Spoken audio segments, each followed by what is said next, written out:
Kicking off the list at number 10. Harley Sin. Constance Brand, aka Harley Sin, is the daughter of a billionaire, so you already know she's going to be trouble. Harley Sin first came around in 2016, making her first appearance back in Gang of Harleys issue 1. First of all, the look of Harley Sin, I'm here for it. She's got that Rocky Horror Picture Show vibe, she's a badass. The second issue, titled Hit 'Em Where It Hurts, we see the tattooed badass punk put in some work. She meets Harley Quinn, and during a fun little introduction panel, we see Sin say the words, "I'm the person that's going to be killing each and every one of your useless gang." So right off the hop, she's kind of a big deal. I don't know, she's in a bad mood. So this rich billionaire father I mentioned earlier, yeah, Harley Sin's father in fact is believed to be Donald Trump, or at least he was drawn and characterized to resemble him. That plus the tattoos, drug addictions, and lust for violence, you got yourselves quite the villain. And before we move on to number 9, make sure if you guys haven't done so already to go ahead and click that like button. It helps us out a bunch here at the studio, and it's this one, not this one. Unless you're a Spider-Man, then maybe it's that one. Go ahead and click that one. Number 9. Grail.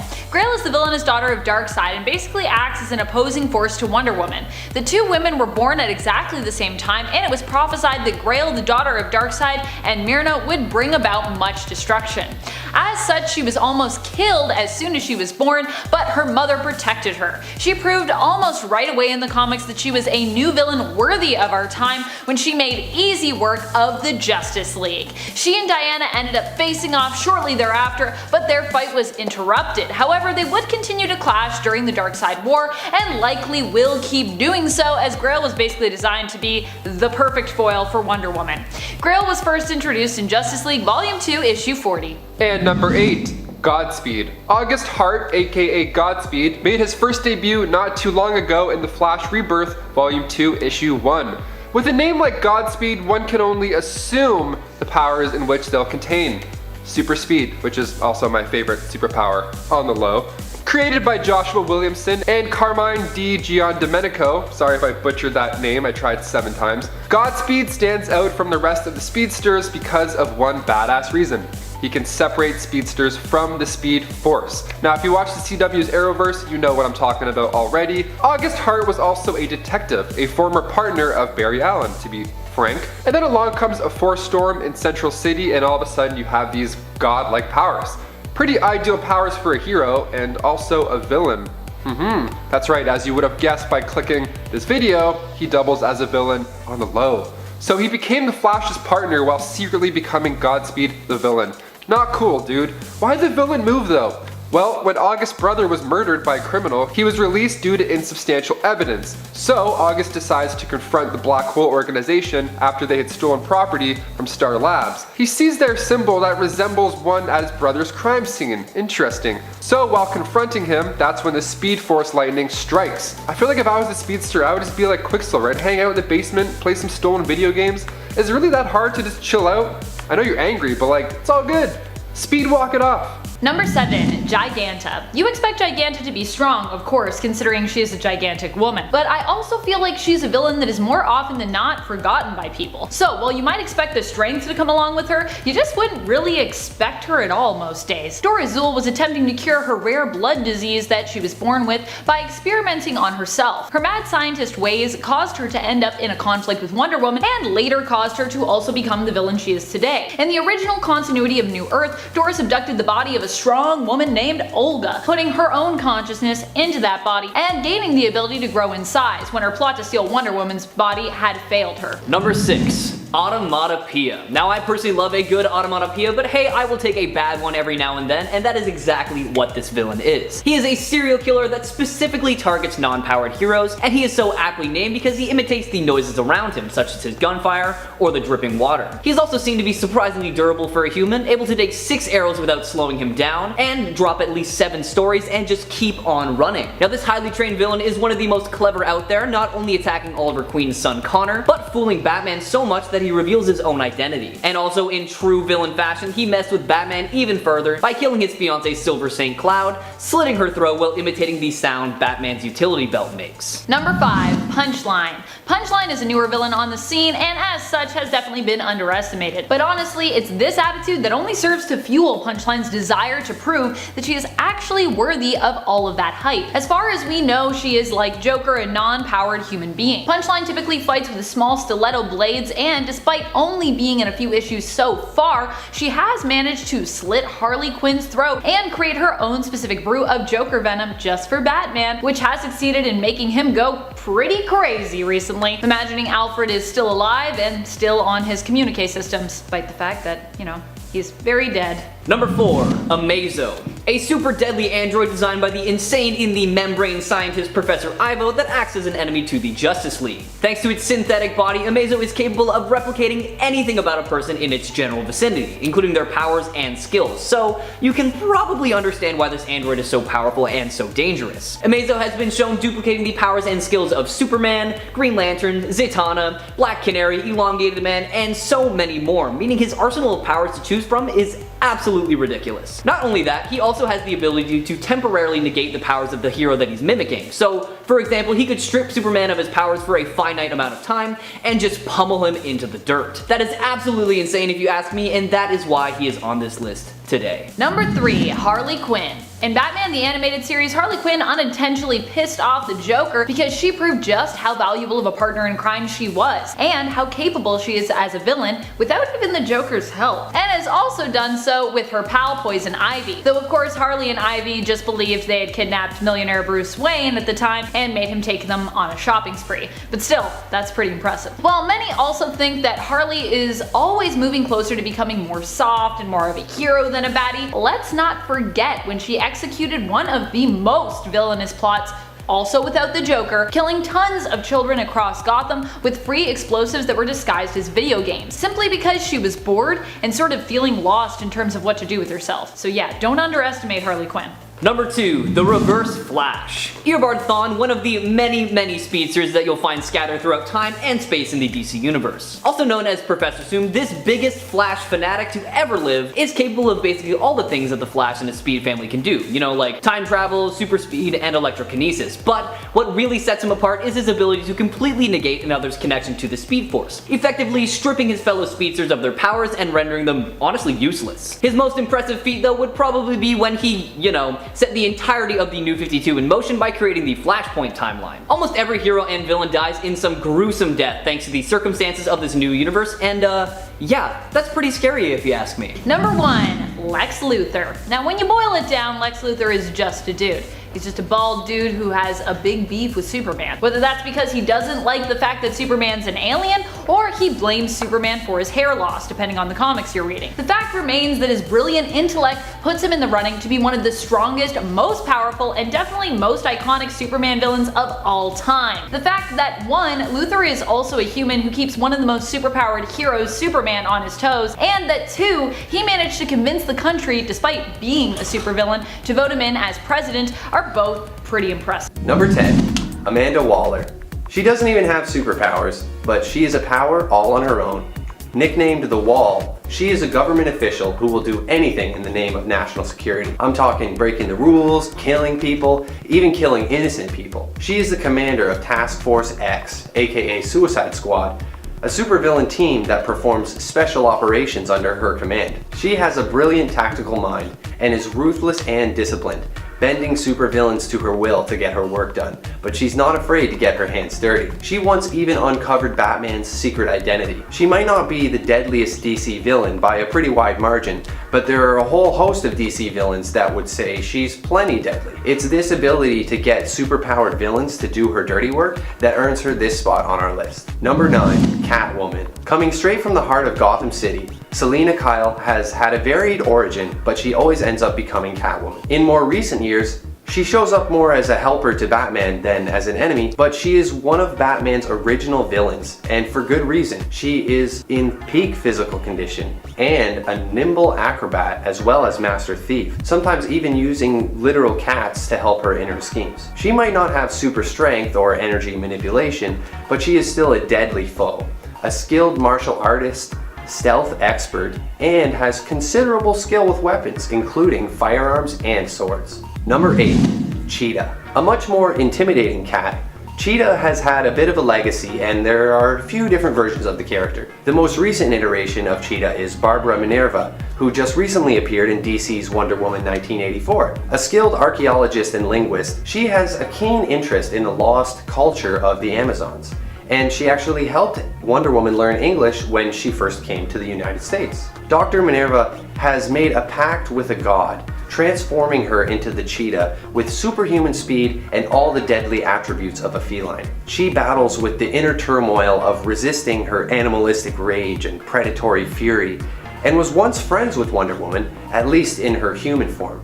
She was once busted out of jail by the crime syndicate and recruited onto their team. After a while, she led her own team known as the Menagerie, who terrorized New York from their hideout in Central Park. Number 7. Perpetua. Perpetua is an old evil, but one that we didn't know of in the comics until 2018 when she was first introduced in Justice League Volume 4, Issue 8. Perpetua quickly became known as one of the greatest evils the universe, or multiverse really, had ever known. She was the creator basically of all things, and the mother to the Anti-Monitor, World Forger, and Over-Monitor. Billions of years ago, she was betrayed by her own children and trapped in the Source Wall, along with her devastating and deadly creatures, the Apex Predators, a vicious combination of Martians and humans. Yeah, she really old. Perpetua was the one ultimately responsible for the crisis in the DC universe, as it was her whisperings from within the Source Wall that brought them about. The energy allowed her prison to weaken, cracking a little more each time there was a crisis, which was how Perpetua planned to escape. She was eventually freed when the Source Wall broke as a result of Barbatos and the Batman Who Laughs actions, allowing her to once more wreak havoc on the world and earn back her power so she might rebuild the universe again in her own horrifying image. Number 6. The Kindred. Making its first appearance in the Multiversity Guidebook number 1, the Kindred is this cosmic force that appeared after the Rebirth event. Created by Grant Morrison, the Kindred is a 4-part entity, and they each represent DC lore, so those 4 being the Speed Force, Magic, Cosmic Power, and Emotional Light Spectrum. So they have a handle on pretty much any angle out there. Now, this is a villain list, so this is bad news for us, or rather bad news for pretty much any world. For starters, they take all of the energy from living creatures. That's how they come together. Nice, teamwork. Teamwork makes the dream work. Also tears. So off the bat, these guys are just OP. I love the look of these celestial gods though. They each have like their own color. Even if Brian Hitch wrote them into his run with the Justice League, with destruction being the driving force, this is still kind of a villain that even I'll root for. I said it, sue me, what's up? Number 5. Punchline. So Punchline has to be one of my favorite of the newest villains we've seen. I didn't want to like her when she was announced, especially as I thought she was going to be like some new, younger version of Harley Quinn, which I didn't really think that we needed. But then I met Punchline, and I gotta say, I like Alexis. She's okay by me. Punchline's real name is Alexis K, and we learned her backstory in the Joker 80th Anniversary Special. She sought out the Joker believing that his ideology matched or at least suited her own. She has displayed some pretty sweet chemistry and toxicology skills, making Batman his own special version of the Joker Venom. How nice. Which tormented him through most of the Joker War story, and has proven how deadly she can be with her stilettos when she managed to land a life-threatening hit on Harley Quinn. I really hope we get more Punchline in the near future. I was pleasantly surprised by how different and interesting she is in comparison to Harley Quinn, and I also just love her character design. Punchline first appeared in Batman Volume 3 in issue 89. Number 4. Eradicator 2. With that name alone, oh boy, you already know what's coming. The Eradicator 2 was created of course after DC's Rebirth with the absence of the original Eradicator. Another big bad version was bound to show up. I mean, we expected it. So of course this is the newer version of Eradicator from the 80s comics, but the best part is that he still has the 80s look. He's got the retro badass glasses, which are such a nice touch by the way. Just by looking at this guy, you can tell he's the coolest. Created by General Zod, this AI ended up taking on the physicalities of Superman, hence the everything about him. So when this badass AI is close to a yellow sun, he gets powered up real good. I'm talking the usual super strength, stamina, flight, speed, and he's basically invincible. A cool but scary power that he also obtains is that of energy manipulation, because he's made of course, pure energy. Eradicator wasn't used too much, but I feel like Eradicator 2, since his first new appearance in Superman Volume 4 Issue 2, at the very end we see his rebirth, and it's beautiful. Once the Kryptonian gene is detected back on the Fortress of Solitude, energy forms all around the room. There's an ID badge, some glasses, and then bam, all this mixed into one. You get this bright pop, and his opening line being, "We are here, we will save you too, Kal-El." And it's sick. He's like basically Terminator with a cape. He's got the look, there's this energy coming from him. I would love to see this guy go head to head with Henry Cavill. I mean, maybe we'll get more of a dark alternate version with the Snyder cut of the Justice League, but fine, that'll have to do in the meantime. For now. Number 3, Clown Hunter. Clown Hunter is just a kid who stepped up to the plate when it came to taking back Gotham during the Joker War. Seeing his neighborhood being ravaged and attacked by the Joker gang, and having lost his parents to the Joker, he was inspired to start cracking skulls, which is exactly what he did, defending the innocent with a baseball bat with a batarang attached to it, to kill any clowns that crossed his path. His true name is Bao Pham, and at the end of the event, he was confronted by Batman himself, who suggested that he seek help and speak to a therapist. He also offered to mentor Clown Hunter, but warned him that he would not tolerate the teenage Bao killing anyone else, no matter their crime. Clown Hunter seemed interested in getting help, but only after his work was done. Clown Hunter first appeared in issue 96 of 2016's Batman. Number 2, the Batman who laughs. Bruce Wayne, but from Earth 22, is a touch different than the one that we know best. The Dark Universe is a very special and very vast place filled with alternate versions of characters, but one of the most notable has to be the Batman who laughs. Making his first appearance in Dark Days, the casting, this Bruce Wayne has, well, of course, similar origins that we're familiar with. Parents were murdered, became a crime-fighting bat, protects Gotham, all the good stuff. But this Joker changed his path up. Joker began murdering everybody in Gotham. He bombed a hospital and then shot the parents of the kids. Like, he's twisted, and he's also dying at the same time. He's dying from the chemicals that made him become the Joker in the first place. So of course he wanted to take everybody out with him. So when Batman stepped in and killed him by breaking his neck, the toxins from the Joker were inhaled by poor Batsy, causing this to happen. So a day later, he's joined by Batgirl, Nightwing, Red Hood, Red Robin, who were training in the Batcave, and then Batman then shot all of them. And then this is just the beginning. This insane clown Batsy is terrifying and entertaining in all of the right ways. Number 1, Ghostmaker. We don't know a lot about Ghostmaker yet. He first appeared in Volume 3 of Batman, the current run, in issue 100 as a mysterious figure. And so far, he stayed that way. We'll likely see more of him in issue 103, but so far we know he's not as new as he might appear.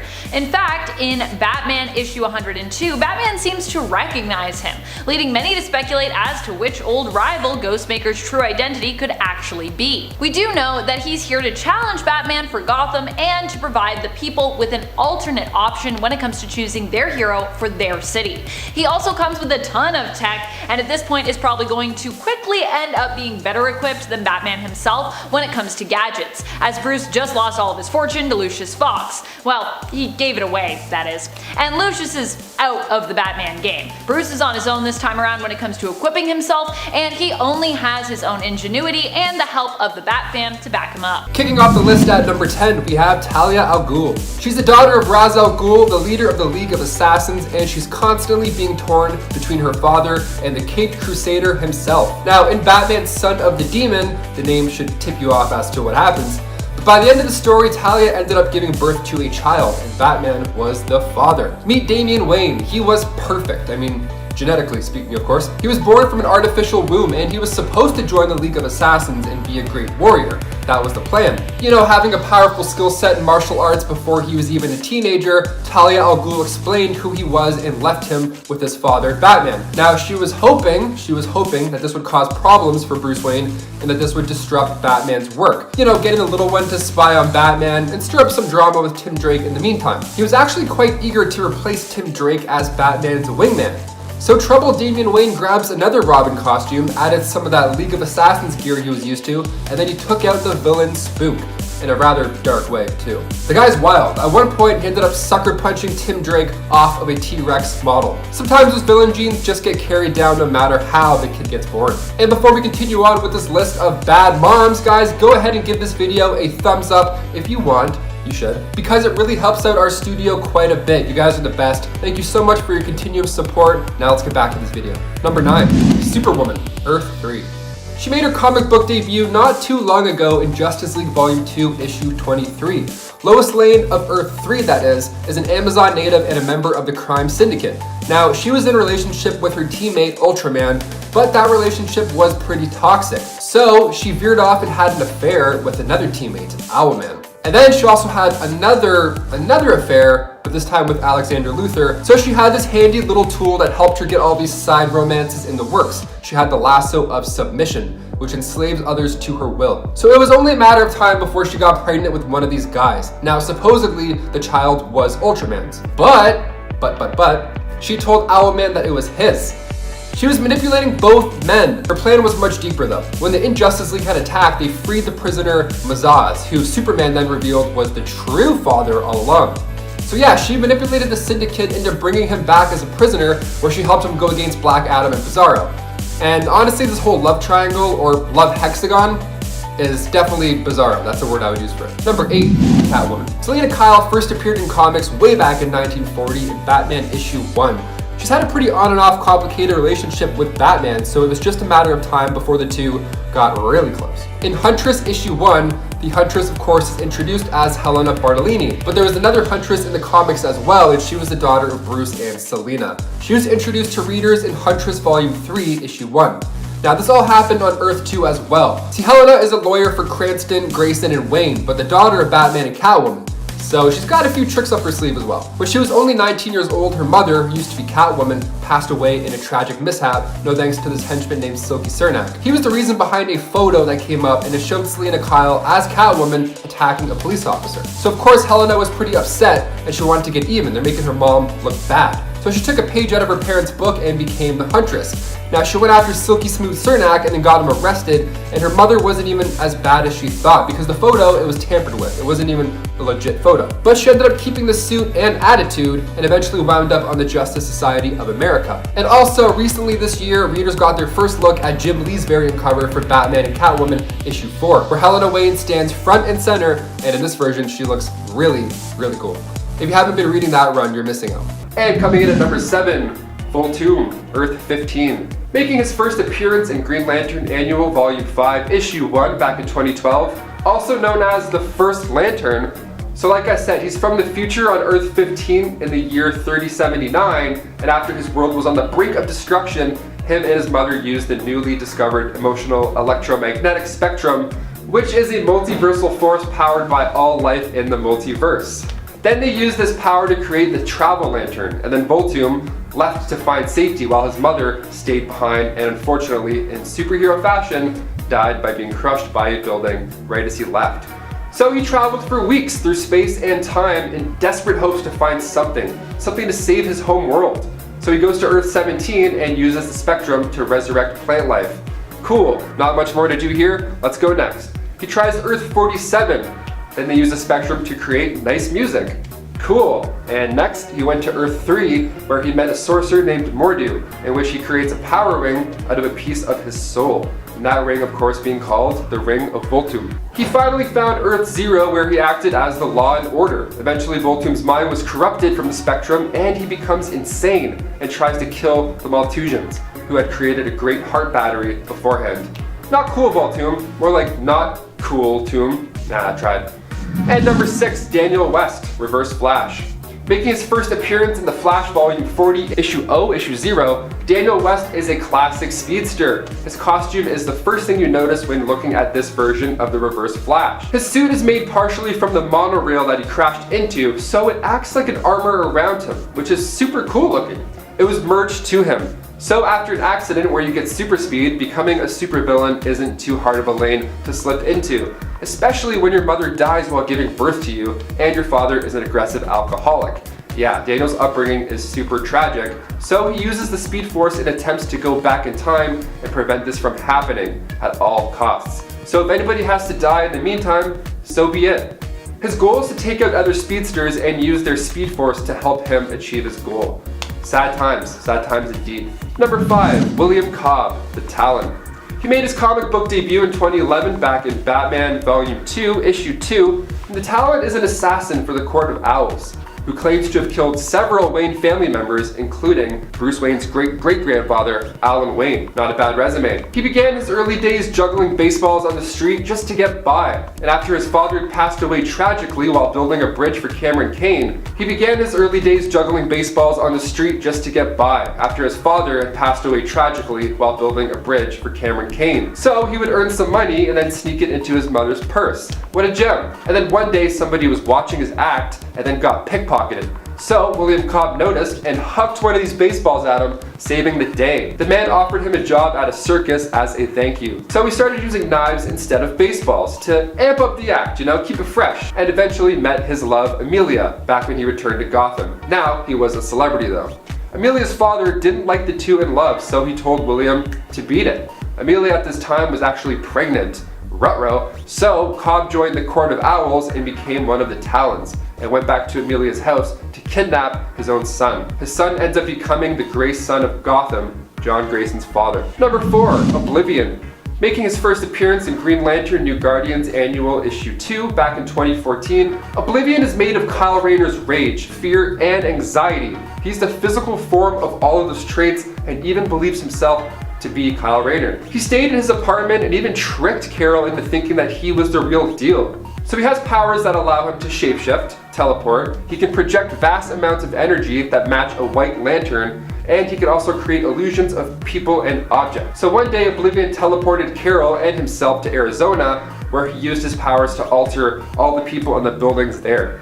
He's kind of annoying like that, Number 3, Gotham Girl, aka Claire Clover. She made her debut in DCU Rebirth Issue 1 in 2016. Her and her brother Hank both traded in years of their lives for superpowers. So they can either live 2 years at Superman's level, or live a few hours with godlike levels, which is really interesting. If you had this power, which way would you go? Let us know in the comments, because I'm curious. So Batman ended up taking Claire and Hank under his wing, but unfortunately, Psycho Pirate's mind manipulation ended up getting the better of him. Hank ended up using all of his life force just to defeat the Justice League. After his death, Claire wasn't doing too well. Batman even told her his real identity and how he sometimes likes to talk to his dead mom as well. How lovely, what a nice little bonding moment.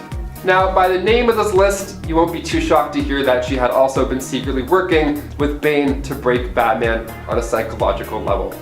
Not cool. And number 2, the Court of Owls. I mentioned them earlier, so I figured since they're gonna be in the new Robert Pattinson Batman flick coming out in 2022, they're worth a bigger mention. So since the New 52, the Court of Owls have picked up steam. Created by Scott Snyder, this new secret society looks as cool as they are. They're an ancient group that has been secretly controlling Gotham for a while.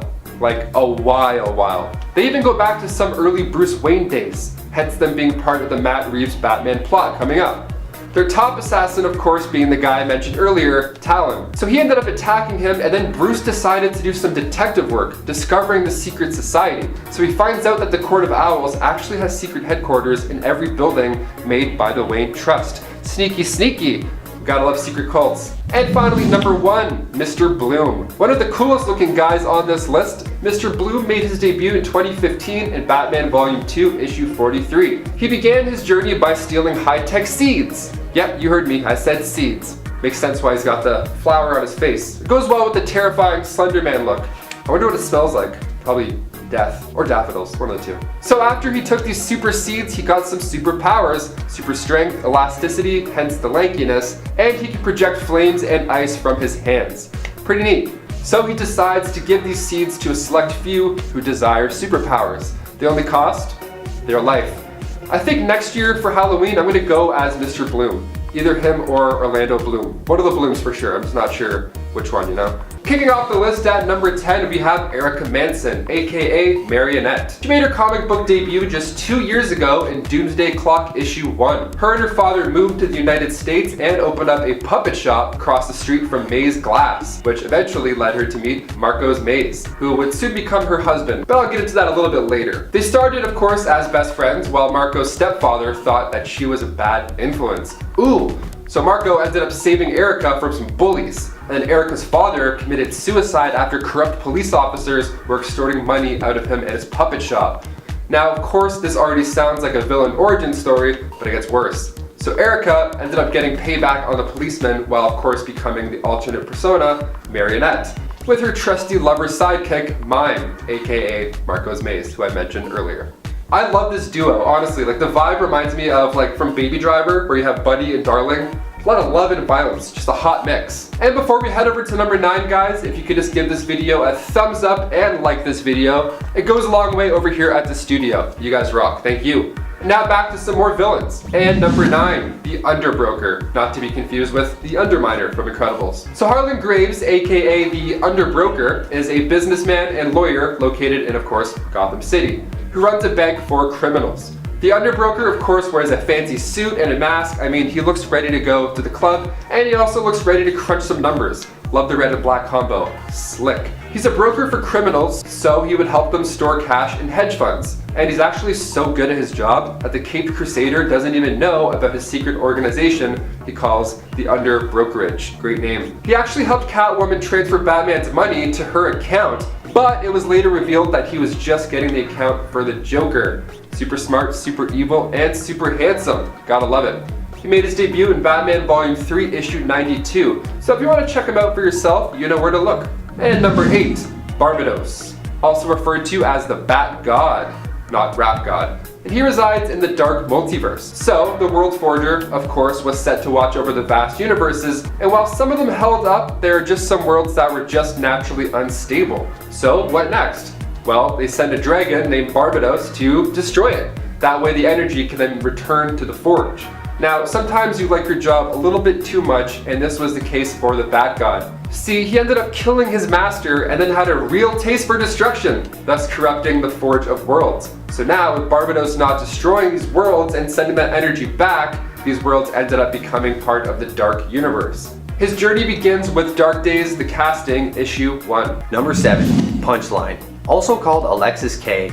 She is the Joker's new right-hand woman, as Harley has a lot going on right now and the two aren't really on speaking terms. She was a student at Snyder College and encountered the Joker while on a field trip to a TV studio. Joker hijacked the studio and Alexis was forced at gunpoint to act as the newsreader, delivering Joker's message to the citizens of Gotham. After this encounter, she became obsessed, starting a podcast about the Joker and poisoning the people around her to try and get his attention. She eventually kills her college dean, proving herself to the Joker, who taught her how to create a modified form of his Joker venom. Link in the script there. She goes on to help Joker in his war against Batman, eventually having an epic showdown against Harley Quinn and Batman. She wields a couple of daggers and holds her own well against Catwoman and Harley. Number 6, Silver Banshee. First appearing in Action Comics number 595, Silver Banshee is a villain with sonic powers who frequently goes up against Superman. She was once insanely powerful, but has sort of been dumbed down a bit over the years.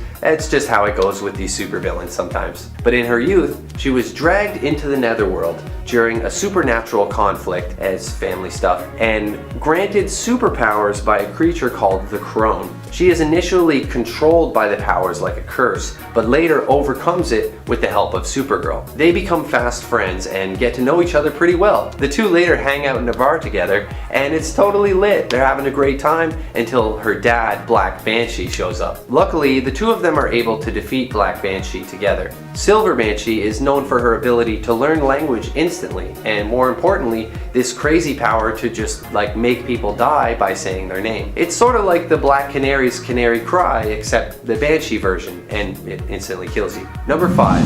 Blackfire. Blackfire is the older sister of Starfire from the Teen Titans. She often appears as an adversary of the Titans and is extremely powerful, outmatching the already astounding Starfire in battle. She can absorb ultraviolet radiation and transform it into deadly bolts she calls black bolts, and can even change radiation into energy, giving her superhuman strength and endurance. She is especially powerful, capable of interstellar travel and flight in space. It's kind of the same thing. She appears in Red Hood and the Outlaws number 11, where she fights alongside her sister and takes down the Blight after they capture Roy Harper. It's an epic team up and a great reunion for the two sisters. Number 4. Mary, Queen of Blood. Mary Seward is the Queen of Blood, appearing in House of Mystery number 290 in 1981. She once had a lover named Andrew Bennett, a decorated nobleman who was bitten and turned into a vampire. Mary begged Andrew to bite her as well, hoping that the two could spend eternity together. However, Andrew resists the vampiric bloodlust while Mary embraces it and becomes a ruthless killer. She forms a cult called the Blood Red Moon, and Andrew hunts her across the centuries trying to stop her. She once turned an entire temple of monks into vampires, but they rather impressively resist the bloodlust through mindfulness and meditation. She has a crazy host of powerful abilities, including psychokinesis, transformation, regeneration, superhuman strength, not to mention immortality. As long as she has a steady supply of blood, she is extremely powerful, and I'm sure it's easy for her to get more. Number 3. Killer Frost. Killer Frost is just a classic deadly female villain, an icy-hearted femme fatale who will literally suck the life out of you in a heartless attack. There have been multiple iterations of Frost, always iconic and always super powerful, having once even sold her soul to become more powerful. She has been kidnapped and forced to work on the Suicide Squad, and once even worked alongside Batman. Caitlin Snow is the newest Frost, a scientist who is tricked by Hive and made to die in a staged accident, but she instead survives and gains her ice-based powers. She is not made of ice, but instead generates organic ice-like cells that make up her entire genetic makeup. She is a heat vampire, absorbing the body heat of others to kill them. Number 2. Enchantress. Also known as June Moon, Enchantress gained her powers from an immensely powerful being and almost immediately winds up battling against Supergirl. She later joins the Suicide Squad as Amanda Waller agrees to help her control her evil Enchantress side. She can manipulate energy, heal, and even teleport. She once took on Wonder Woman, Cyborg, and Superman all at once, and has defeated other villains as well. Her powers have gotten kind of erratic and unpredictable since June Moon and Enchantress became separated from one another, but she has still demonstrated some impressive raw power in her villainous career. She is capable of flight, necromancy, and possession, elemental control, and even resurrection, but only if the corpse is fresh. If it's not though, she can always use the necromancy. Number 1. Evil Supergirl. Lex Luthor had an evil scheme that basically caused all of this. He created a black kryptonite energy ray, which he used on Supergirl, hoping to corrupt her. Instead though, the ray generated a second dark version of Supergirl. This dark version had similar memories and experiences, but believed that she was sent to Earth to kill Superman. And as you can imagine, she's crazy powerful. She goes on a rampage using her Kryptonian powers, causing tons of damage, and even taking down Black Canary and the Flash before finally facing off in an epic battle with Superman and Wonder Woman. Evil Supergirl is likely one of the most powerful villains ever, and it's actually Wonder Woman that brings her down in the end, catching both versions of Supergirl in her lasso and merging them together back into one. Coming in at number 10, we have Eclipso, the alleged former Wrath of God. A supernatural agent of chaos with his face permanently in the shade of a constant eclipse, Eclipso claimed to be the one who carried out the biblical flood of Noah's Ark, and that he was replaced in his position as the physical embodiment of God's wrath by the Spectre, because Eclipso was just too violent and angry for the role. Older than almost every other being on Earth, Eclipso has fought many heroes over the years, and even though he no longer possesses the power of a full god, he is still an extremely dangerous magical being, and who knows what he'll do next to try and regain his power. Coming in at number 9, we have Starro the Conqueror, specifically the version seen in James Gunn's 2021 film, The Suicide Squad. Found by American astronauts during the early days of the Cold War merely drifting through space, Starro was imprisoned and tortured for 30 years by the American government on the island Corto Maltese when it was discovered that Starro possessed incredible telepathic mind control powers that the government seek to learn how to weaponize. Although he eventually had to be taken down by the Suicide Squad when his anger at being imprisoned caused him to go on a rampage, Starro's story wound up being a tragic one, as his sad last words were, "I was happy, floating, staring at the stars." Rest in peace, Starro. Hopefully there's lots of stars to look at in big, mysterious kaiju heaven. Coming in at number 8, we have the Lord of Chaos, Dominus. In Enemy of Superman's, Dominus was originally a peaceful magic user on his alien homeworld, who soon became jealous when the woman he loved ascended past him and became the magical leader of their planet. Filled with envy and rage, Dominus was imprisoned in the Phantom Zone as punishment for attempting to betray his love, and over the course of his long imprisonment, Dominus soon learned to embrace the chaos of magic and managed to free himself through a gateway in Superman's Fortress of Solitude. With strength to rival the Man of Steel himself and magical abilities that can completely distort reality, Dominus is one of the most unpredictable and dangerous magic wielders in the entire DC universe. Number 7. Superboy Prime. Just because Superman can't take Darkseid alone doesn't mean that another version of the character couldn't stand a fighting chance. Superboy Prime, or Superman Prime as he is often referred to now, might not have the physical strength, but it could be possible that he could manipulate reality to make Darkseid weaker, or even cause him to just not exist. How? With just a punch. There was a time in the comics where Superboy Prime was shown to be so strong that he punched reality, splintering it and in essence reshaping it. If Superboy Prime has the power to punch retcons into existence, what can't he do? Number 6. Volthoom. Volthoom is the very first Lantern who, after receiving the very first Lantern ring from the Guardians of the Universe, turned dark, losing control of all the emotions within himself. Or maybe he was a little dark even before that. He killed millions of people and enjoys sowing discord and creating chaos. At one point, he also almost succeeded in taking hold of the universe and reshaping it in his own image. It took the collective power of Parallax Sinestro, Necron, and a Black Lantern, Hal Jordan, to stop him. He can warp reality, manipulate time, and has increased durability. He's taken on an army of Black Lanterns all by himself, and at one point was powerful enough to hold the universe in his hand. I'm pretty sure if there is anyone who could take on Darkseid solo, it would be Volthoom. Number 5. Starro the Conqueror. Starro is a frightening enemy. Not only is there the potential for Starro to simply take hold of Darkseid and use him as a pawn, which we have actually seen pictured in the Future State Justice League series in issue 1, but you can have a Starro that could be up to thousands of miles across. Their sizes greatly vary, meaning that you could have a Starro simply capable of crushing Darkseid if it wanted to. Though honestly, taking his mind hostage and using him as a weapon for its own purpose is a far more terrifying prospect. Not just for our heroes, but I imagine for Darkseid as well. Number 4. The Darkest Night. I never thought I'd consider Batman Who Laughs to be such a powerful threat, but after he took the brain of final Bruce Wayne, who basically had the powers of Dr. Manhattan, he became one of the most powerful beings in the universe. True, he was defeated by Wonder Woman, but if we can imagine a scenario outside of Dark Knight's death metal, where with his newly acquired power he squared off with Darkseid, it would be easy to see how he could win against that villain. With Dr. Manhattan's abilities, there would be almost no feat of power too great for him to accomplish. In his Darkest Night form, the Batman Who Laughs became invulnerable and immortal, which would also make it very hard for Darkseid to not only wound him, but defeat him as well. Number 3. Anti-Monitor. Many consider the Anti-Monitor to be one of DC's greatest threats. It usually comes down to either Anti-Monitor or Darkseid when you ask fans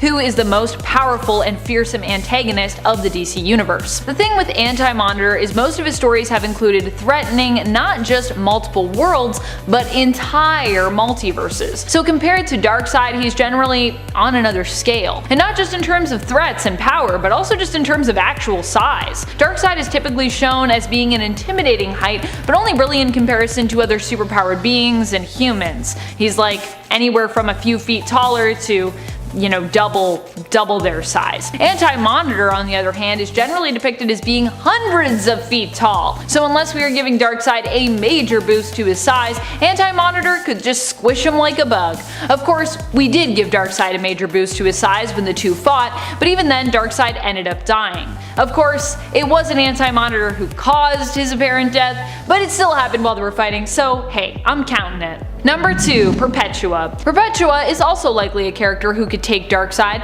considering that she has destroyed entire alternate Earths before and even managed to break the Source Wall. Pretty impressive and terrifying stuff. Perpetua, for those who don't know, is an agent of the Source who went rogue. Initially, she was on a mission of creation, but instead decided to turn to the side of chaos and destruction, with a plan to remake the multiverse in her own image. Some might think that Perpetua isn't so scary or strong, considering she has only been shown to destroy a single universe at a time. But in reality, when we saw her wreaking havoc in death metal, she was not yet back to her full strength. If Perpetua was back at her max strength of power, there's no telling just how much destruction she could bring about within an instant.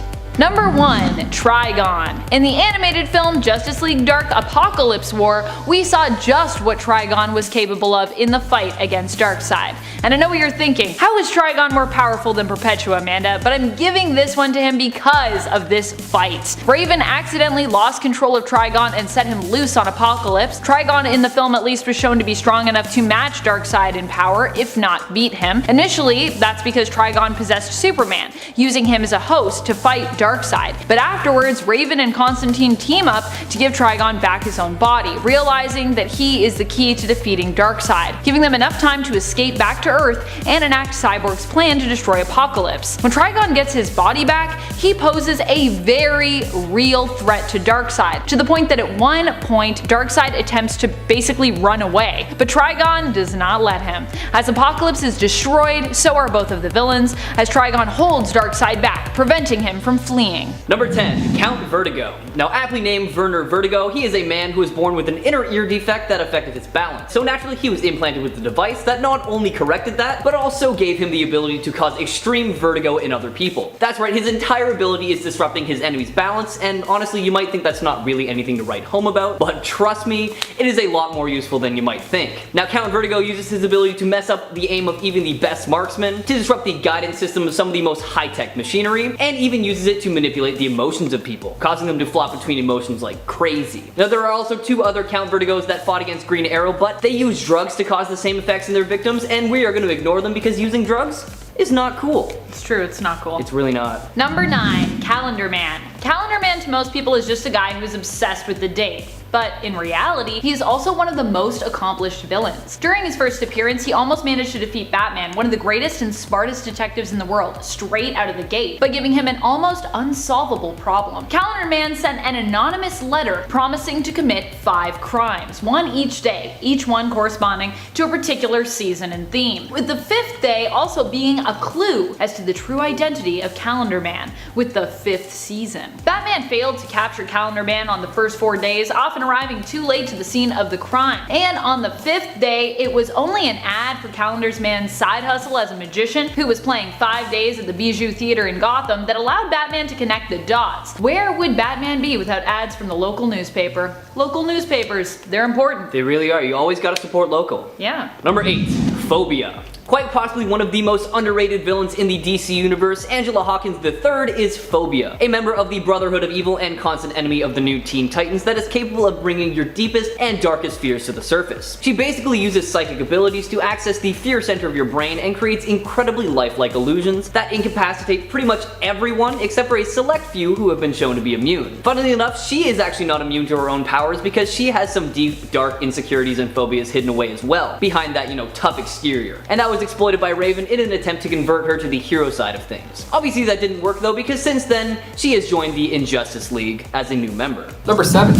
Lady Shiva. She's been known as a villain and a hero since her first debut in Richard Dragon Kung Fu Fighter issue 5. Now, Lady Shiva and the assassin David Kane did have a child named Cassandra Kane, who was the 4th Batgirl. She also had another child as well in another comic, which I'll explain a little later on in this list. So she made her first debut in Batman issue 567, called The Mark of Cain. When Lady Shiva had her, she was born with the intention to serve as a bodyguard for Ra's al Ghul. Her father, of course, trained her as a child, so she wasn't taught to speak though, that's the thing. He would instead use actions to communicate with young Cassandra. That, and they cut her off from the outside world, only exposing her to the things that she needs only when necessary. So not the most fun childhood, that's for sure. So what ended up happening is that part of the brain that registers speech and language processing was instead being used to read other people's body language, like super well. So this made her a great fighter. She could predict the moves that somebody was gonna do before she did them. Number 6, Ursa. She was a Kryptonian military officer who was loyal to General Zod. But of course she was banished to the Phantom Zone with him, and then in there, they conceived a child. That child's name was Lor-Zod. They conceived him in the Phantom Zone until he arrived by pod to Earth. So this young boy was lifting TV sets and cars like it was nothing.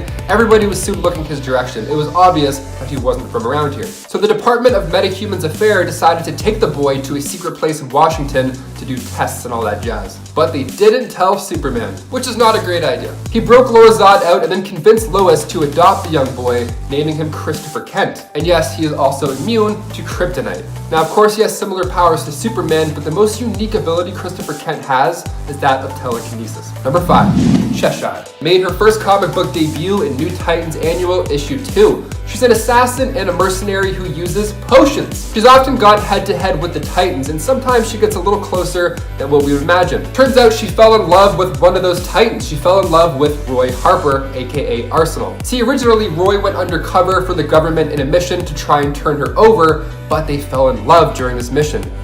Classic. So he knew there was no way he could turn her in, so he just left. He just called it off. So Jade didn't know his true identity until years later, but after their romance took off, their daughter Leon was welcomed to the world with Roy raising her. See, sometimes it ends up okay, sometimes it's weird, sometimes it's okay. This next one though is pretty weird. Number 4, Orca. This next one takes place in the Injustice Elseworld series, where Killer Croc and Orca are actually married. Yeah, it's nice when it starts with the two of them being together already. Like, no one has to go to jail, no one's getting broken out, no one's conceiving children in the Phantom Zone. It's nice, it's fun. It's weird, but it's fine, at least in terms of villains. Now, in Injustice 2, issue 42, Orca walks in, simply announces that she's pregnant, and then a nice spit take is the first response. And then Killer Croc stands up and he's like, well, I should probably go.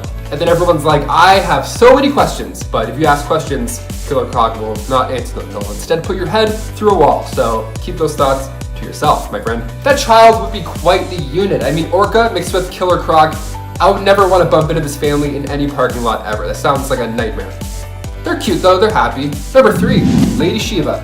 Again, this time we're talking about Lady Shiva from the Dark Multiverse. See, your partner this time around was none other than back-breaking Bane. And they had a son named Torn, and this happened right after Bane had actually broke the Batman. Now, cut to 30 years down the road, John Paul Valley is the new Batman, and poor young Torn had to watch his father get broken by the Bat this time around. So he trained with his mother in the League of Assassins, and then when he got a little bit older, it was time. They freed Bruce Wayne from capture in Gotham City and helped restore him to the mantle of Batman so they can get revenge on John Paul Valley. And as far as villain mothers go, this isn't too bad. I mean, anything that involves breaking Batman out to get revenge, hey, I'm on board, sign me up. Number 2, Maxima. Making her first appearance in Action Comics issue 645, Maxima is the oldest child of the royal family of Almerac. She came to Earth in search for a suitable mate, and then when she laid eyes on Superman, she knew he was the one. Just because they were compatible doesn't mean it's gonna happen. So Superman rejected this offer, so she went ahead and teamed up with Brainiac for a bit more before ultimately turning against him and joining the reformed Justice League. Now down the road, she again offered herself up to Superman because, you know, she's a better person now and doing good deeds.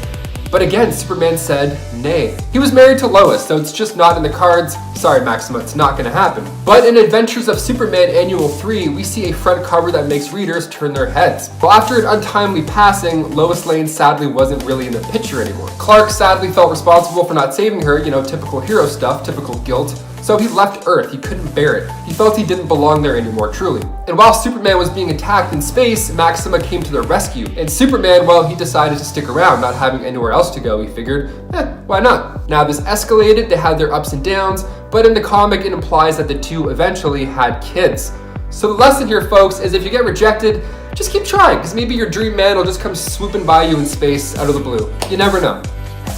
And finally, number 1, Harley Quinn. Of course, we have to mention the time Harley had children. Now, this is from the DCAU, where we don't necessarily see her children directly, but we meet Dee Dee, her 2 granddaughters who were twins, and they're just a load of fun. They were referred to as Dee Dee because it's cute and it sounds cool, but their names were actually Delilah and Daydream. So she had raised these twins in hopes of keeping them away from the life of crime, but they inherited the same fascination that Harley once had with the Joker.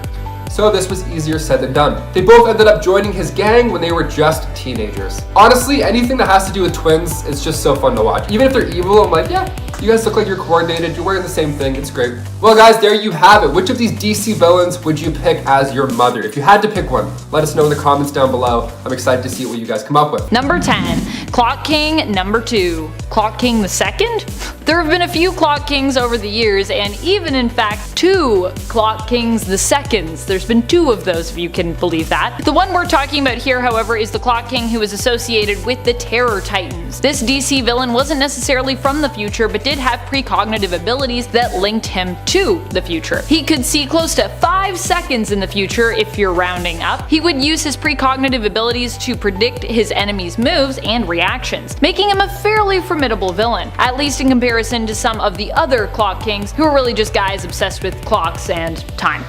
Number 9, New 52 Clock King. Yep, we never get to talk about Clock King, which means you know I'm gonna try and shine a spotlight on him here. Clock King's pretty cool. Despite him being kind of a weird villain originally, Clock King has actually had multiple versions, and that's just in the comics. He's also had live action and even animated versions of himself, despite being kind of an odd duck, at least to begin with. Sometimes referred to as Clock King III in terms of his overall appearances, but actually the first Clock King to have appeared in the New 52 continuity, this version is probably the most powerful version of the character. Well, it's kind of a toss-up between this version and the previous one that I just talked about, so you could decide for yourself who you think is more powerful, but I think this one's just a little bit more powerful. Initially, it appears as though he can actually manipulate time, sending people back through their own time stream, but later we learned that he actually employs hallucinogenic gas simply to make it seem like he's doing that. However, I'm not really super convinced on that. I'm sure hallucinations are involved in some way, but how do you make someone specifically hallucinate moments of their past? I guess perhaps through suggestion? Just seems a little suspicious. This version of Clock King appeared in the first issue of the 2016 Deathstroke series and also reappeared in the Deathstroke Rebirth comic.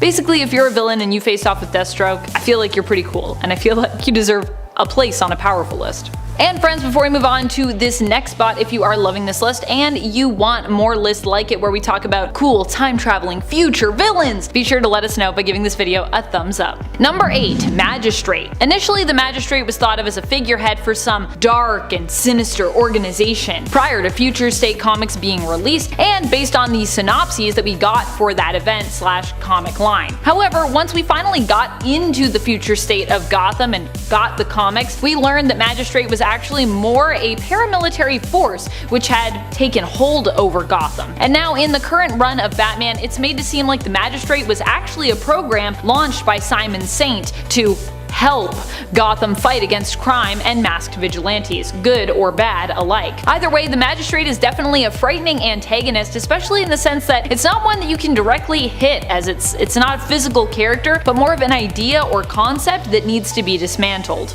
Coming in at number 7, we have the Reverse Flash. A walking time paradox, the Reverse Flash hails from a 25th century where the Flash is remembered as one of the greatest heroes of all time. Becoming obsessed with Barry Allen, the Reverse Flash was eventually able to gain control of the negative Speed Force and made it his life's goal to replace and destroy Barry after realizing he was destined to be defeated by him. Capable of traveling through time, Reverse Flash would wind up being responsible for nearly every bad thing that ever happened in Barry's life, raising a whole lot of questions about cause and effect and all sorts of timey-wimey weirdness, but mainly going to show that he's a dangerous and unpredictable villain.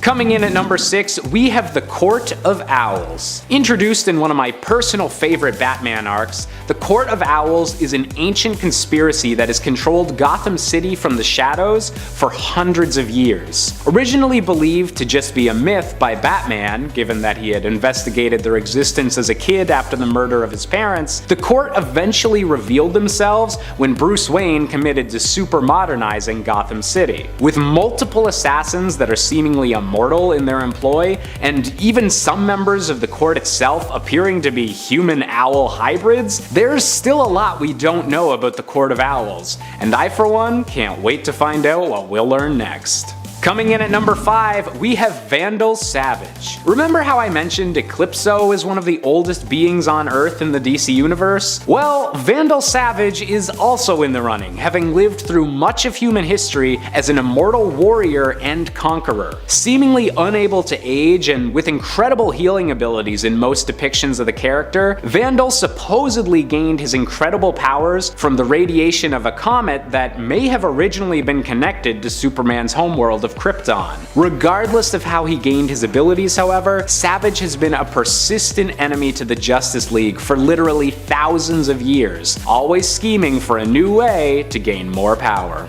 Coming in at number 4, we have the Emperor of Shadow, aka another evil Bruce Wayne from the Dark Multiverse. In a very recent one-off issue entitled Batman/Superman Authority Special, Batman discovers a reality from the Dark Multiverse where Ra's al Ghul's plan to dominate humanity has come to pass, and the League of Shadows has become an Empire of Shadows, controlling the entire world. To make matters worse, the leader of this empire is a Bruce Wayne who gave in to Ra's al Ghul's teachings and embraced his position as the world's new emperor. While Batman and Superman were eventually able to destroy the link between this world and the regular DC universe in order to prevent an invasion, this twisted version of Bruce Wayne is still out there, likely biding his time until the next opportunity arises for the Dark Multiverse to attack the regular multiverse once more.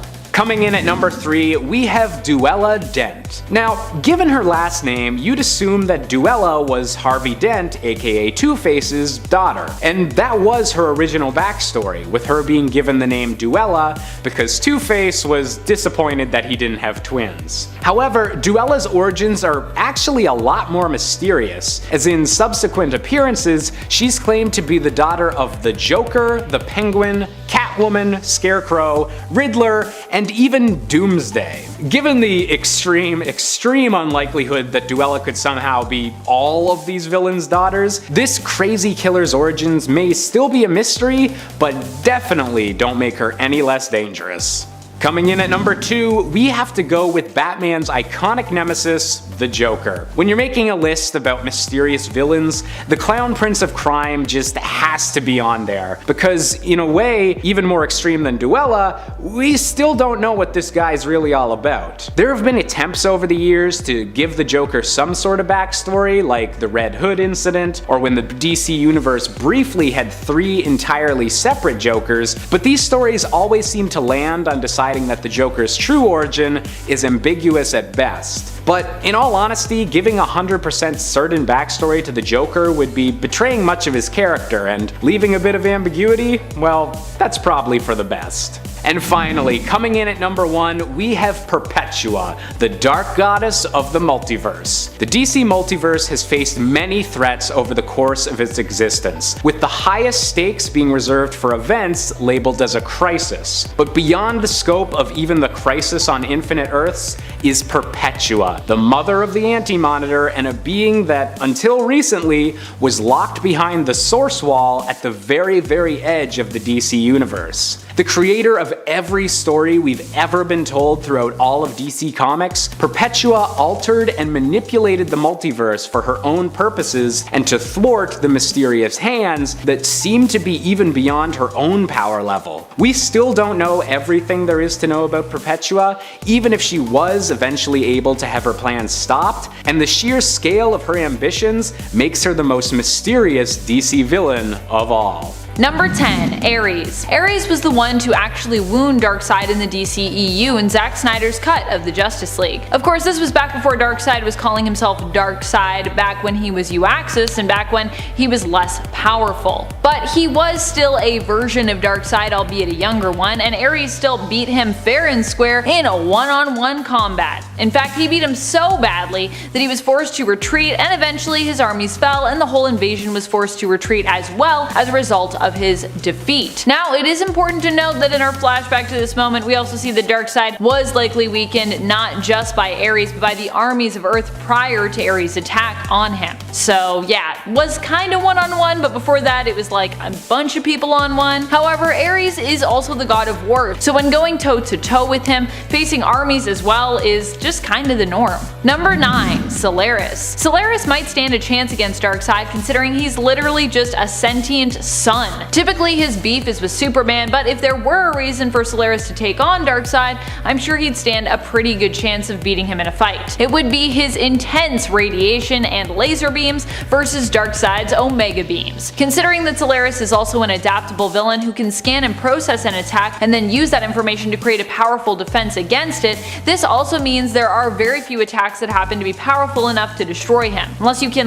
destroy him outright with that first attack. This is also why Solaris makes such a great recurring villain. Maybe Darkseid would beat him even the first time around, but Solaris would likely still survive because he's just so resilient and indestructible, and he'd likely return years later for a rematch. And before we move on to this next spot, if you are enjoying this list and you want more lists like it, be sure to show us some love by giving this video a thumbs up. Number 8.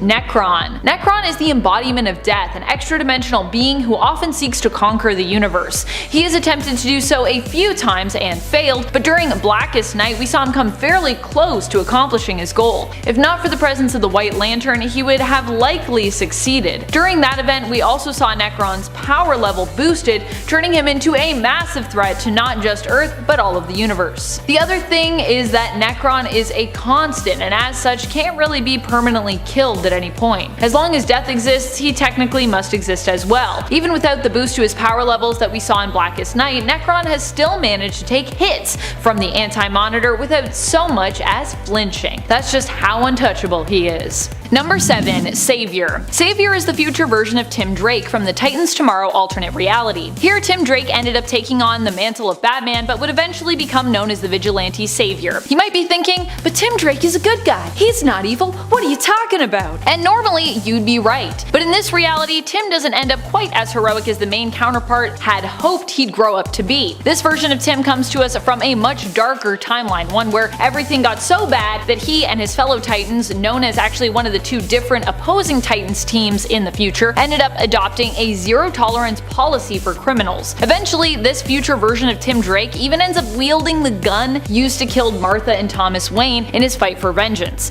Basically, he becomes OG Batman, but even darker. Number 6. Brother Eye. Brother Eye isn't necessarily a villain who exists exclusively in the future, but in Future's End, it is an entity that takes over the world, so I feel like we can count it for that fact. Also, Brother Eye is pretty future-y in terms of its concept. Brother Eye was initially created to be a hero, protecting the world from any threat. In Future's End, the artificial intelligence was created by Batman and Mr. Terrific, but its prime directive ended up kinda corrupting it. Brother Eye came to realize that humanity's greatest threat was actually humanity itself, and sought for complete control over the people of planet Earth, seeing this as the only way to protect them from themselves. It's that age-old AI warning story. Be careful what you wish for, or one day AI technology may just rise up and realize how awful you really are and either hold you prisoner for the rest of your life or just kill you.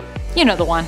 Number 5. Zoom. Zoom might not be a villain who is from the future, but he is a villain who could potentially access it and who has gone back to the past, therefore being from the future at that point, to mess about with Wally West's life. Hunter Zolomon was once a good friend and colleague of Wally West's. He had a rough life, and after Wally refused to help him by going back in time and reversing a severe injury of Hunter's, he'd lost the ability to walk and was basically now confined to a wheelchair. Hunter decided he needed to step up and help Wally become the hero he was meant to be. Hunter actually has twisted but ultimately altruistic intentions at heart. His goal is to make Wally's life miserable and give him a more tragic backstory so that Wally would end up being a better hero in the future, more inclined to help other people with their problems because he would understand them better. Of course, the reason the Flash did not decide to help Hunter is because he knew how dangerous messing with the time stream was. He was like, we can't just do that. But to Hunter, who had suffered throughout his life, he didn't see that as the real reason behind Wally wouldn't help. He was like, no, that's not what it is, it's just you don't get it. Let me go make your life miserable and then you'll get it. You're welcome.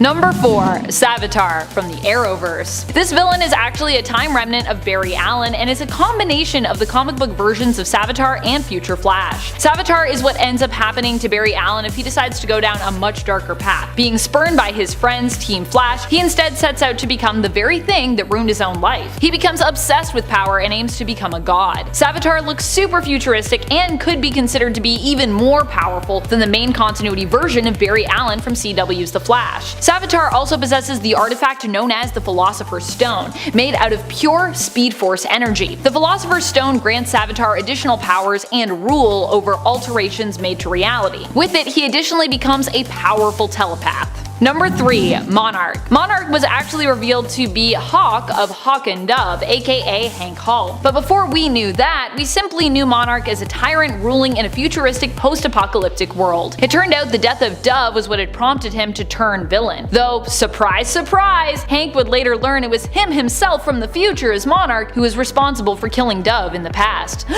Gasp. Hawk would eventually go on to take up another villainous mantle, becoming known as Extant. As Extant, or Extant, Hank would team up with former Green Lantern Hal Jordan, now known as Parallax, during the events of Zero Hour. So yeah, pretty mega bad. Hal and Hank together planned to manipulate time in order to alter reality, making it as they wanted it to be.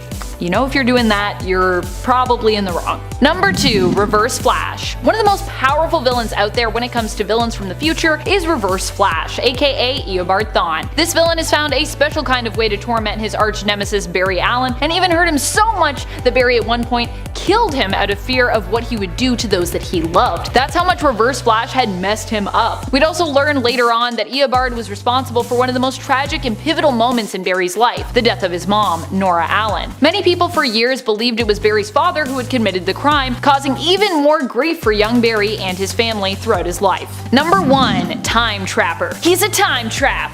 Or she, depending on which story you're reading in regards to this character's true identity. Multiple true identities over here. Time Trapper has been implied to be a few different people when it comes to their true identity. One of the more notable folks who has been the implied true identity of the villain is Superboy Prime. If that was true, or I guess when that was true perhaps I should say, then that would make Time Trapper pretty crazy powerful, both strength-wise and of course power-wise as well. The Time Trapper throughout the years has been shown to have crazy control over time. They can block time travel, manipulate someone else's time stream, aging them prematurely for example, and can even take entire planets out of time, slicing pieces of that time off to capture them for their own use. It's been theorized by Brainiac 5 that what Time Trapper really may be is a sentient alternate timeline, forever in a constant battle or struggle with the main one.